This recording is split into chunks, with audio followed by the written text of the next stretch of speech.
معزز ویورز السلام علیکم۔ معزز ویورز، جہانگیر ترین ملک میں واپس آ گیا ہے۔ ظاہر ہے جہانگیر ترین چینی مافیا، گٹھ جوڑ، حکومت، پھر اچانک وہ ملک سے باہر چلے گئے، لندن چلے گئے۔ سنا تھا کہ جہانگیر ترین کو اس کے دوستوں نے عمران خان صاحب کو کہلوا کے لندن بھجوا دیا۔ بھائی ایک بندہ جو ملک میں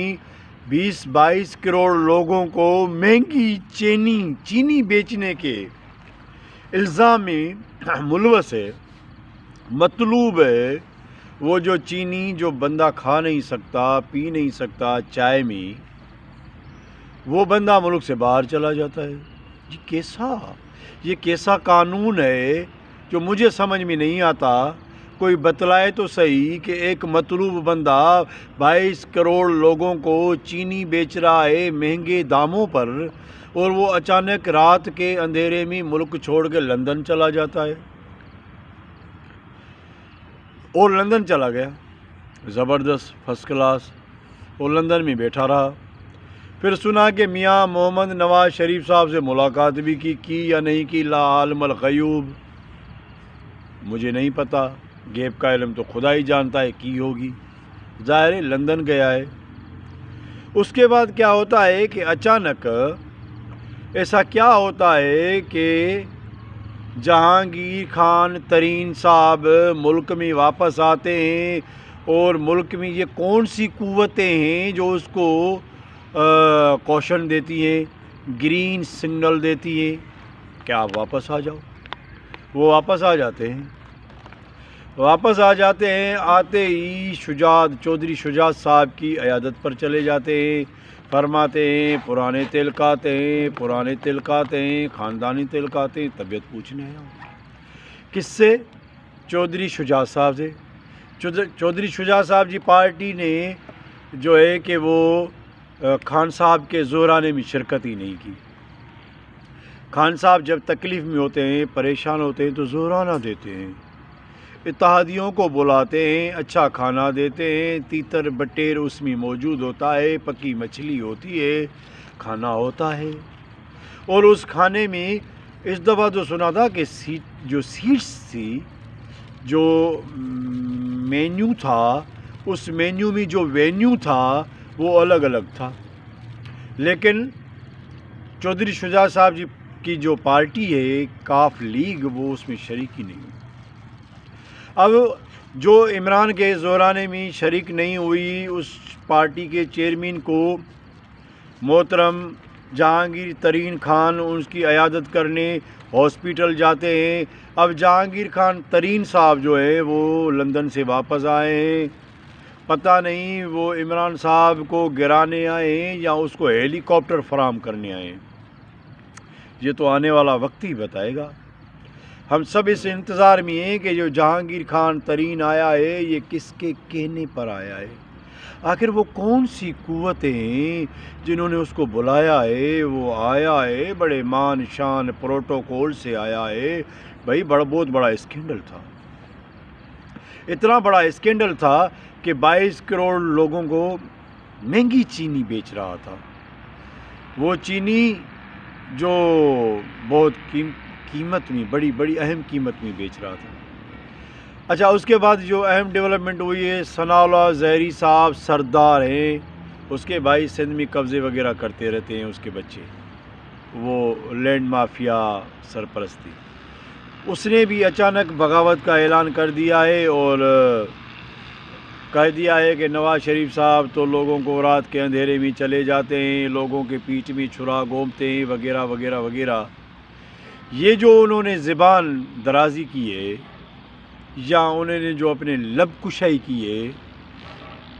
یہ کون ہے، کس کے کہنے پر کی ہے، یہ بات تو بڑی اہم ہے، یہ آپ کو بھی سمجھ میں آتی ہے، تھوڑی بہت میں بھی سمجھتا ہوں کہ اتنا بڑا غصہ سردار ثناء اللہ خان زہری صاحب کو آخر میاں محمد نواز شریف پر کیوں آ رہا ہے۔ وہ میاں محمد نواز شریف جس نے ان کو وزیر اعلیٰ بنایا تھا،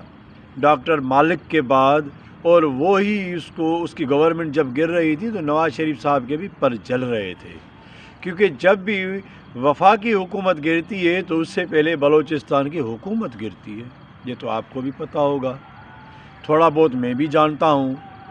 عمر میری بہت تھوڑی ہے، اسٹیبلشمنٹ کی عمر تو اس ملک سے بھی بہت پرانی ہے، کیونکہ یہ پاکستانی اسٹیبلشمنٹ تو انگریز کے زمانے کی اسٹیبلشمنٹ ہے،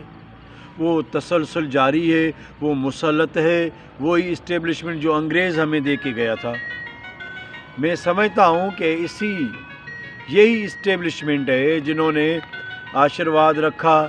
ثناء اللہ خان زہری صاحب کے اوپر کہ بھائی اب لب کشائی کرو، میاں صاحب کے متعلق کچھ بتاؤ، میاں صاحب کے شان میں کچھ گفتگو کرو، انہوں نے کر لی۔ تو یہ جو معاملات ہیں ملک میں، اور اس کے بعد جو پیپلز پارٹی نے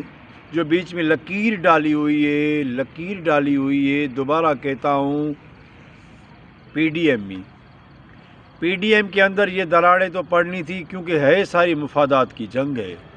اقتدار بہت میٹھا ہے، ذوالفقار علی بھٹو تو نہیں ہے کہ تختہ دار پر چڑھ جائے، یہ بھائی زرداری صاحب ہے، اس کی زمینیں بھی ہیں، ملیں بھی ہیں، فیکٹریاں بھی ہیں، پوری سندھ کا 99% اس کے پاس ہے، شیئر بھی چاہیے، یہ صدر بھی ہے، پھر یہ جینا بھی چاہتا ہے، پروٹوکول کے ساتھ جینا چاہتا ہے، اس کو اقتدار بھی چاہیے، یہ دوبارہ صدر بننا چاہتا ہے، اس لیے اس کو مفاہمت کا بادشاہ بھی کہا جاتا ہے۔ یہ زرداری صاحب چاہتے ہیں کہ کسی طرح مفاہمت ہو جائے، کوئی بیچ کا راستہ نکلے کہ میں آگے نکلوں، لیکن راستہ نظر نہیں ہے، بند گلی میں ہے سارے۔ تو ظاہر ہے اب قادر بلوچ صاحب بھی ناراض ہیں میاں صاحب کے بیانے کے ساتھ، اور اس بیچ میں مولانا صاحب خاموش ہے، اس کی خاموشی پتہ نہیں وہ کیا سوچ رہے ہیں، اس کا دماغ بہت بڑا ہے، وہ ایسا سوچتے ہیں کہ اسٹیبلشمنٹ بھی چکرا جاتی ہے۔ ظاہر ہے اب میاں محمد نواز شریف نے اس پہ کام رکھا ہے کہ کچھ سوچو، کچھ ایسا سوچو کہ کوئی ایسا راستہ نکلے، کوئی معجزہ ہو، کوئی حادثہ ہو کہ کسی طرح اسٹیبلشمنٹ کے اوپر ہم بھاری پڑے،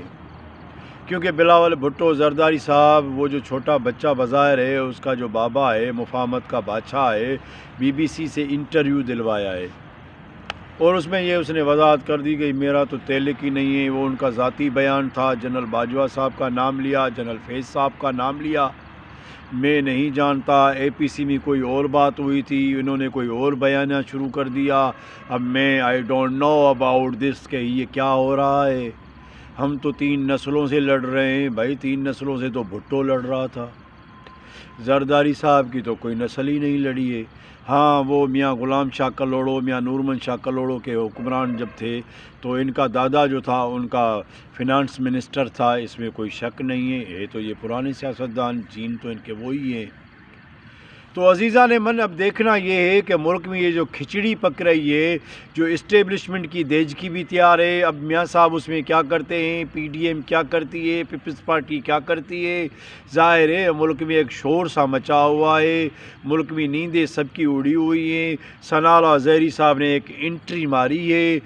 قادر بلوچ صاحب نے کہہ دیا ہے کہ میں فوج کے بیانے کے خلاف نہیں جا سکتا، ظاہر ہے وہ فوج کے سابق جرنل ہے، فوج پہ الزام بھی نہیں آنا چاہیے، یہ میری فوج، یہ آپ کی فوج، یہ پورے ملک کی محافظ فوج ہے۔ کچھ کردار ہیں میاں صاحب نے ان کے نام لیے ہیں، اب لا علم لنا عالم الغیوب، اس میں کتنی سچائی ہے، تو ہم سب دیکھیں گے کہ کیا ہونے والا ہے۔ ہمارے ساتھ جڑے رہیے، میرے چینل کو سبسکرائب کیجئے، اس سے میری حوصلہ افزائی ہوتی ہے، ہم آپس میں جڑے رہیں گے۔ اجازت دیجیے آغا حسن عباس کو، اللہ حافظ۔